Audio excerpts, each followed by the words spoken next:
કોડીનાર નગરપાલિકાના 7 વોર્ડમાં 24 બેઠક પર મતદાન થઈ રહ્યું છે। કોડીનાર પાલિકામાં ચૂંટણીમાં 2 કલાકમાં 4.40% મતદાન થયું। તંત્રની કામગીરી સામે પણ સ્થાનિકો નારાજગી વ્યક્ત કરી રહ્યા છે। વિકલાંગો માટે અહીં વ્યવસ્થાનો અભાવ છે।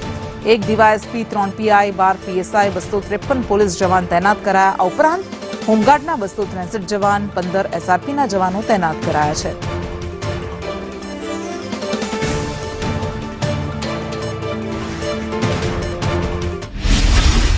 અને મતદાન અમારું જે ગર્લ્સ સ્કૂલ ની હતું દેવડી રોડ માં ત્યાં તપાસ કરતા એ લોકો એવું કહે છે કે તમારું અહીંયા નામ નથી, ત્યાંથી જ બીજી જગ્યાએ મોકલે છે, ત્યાં અડધી કલાક રોકી દે છે। પોલીસ ખાતું મોબાઈલ બધું લઈ લે છે, પાછા આપતા નથી। ત્રીજી જગ્યાએ આવતા ત્યાં પણ એવું કહે છે કે તમારું અહીં નામ નથી।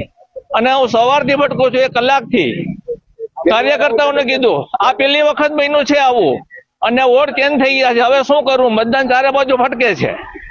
આના માટેની તાત્કાલિક કોઈ વ્યવસ્થા કરાવો।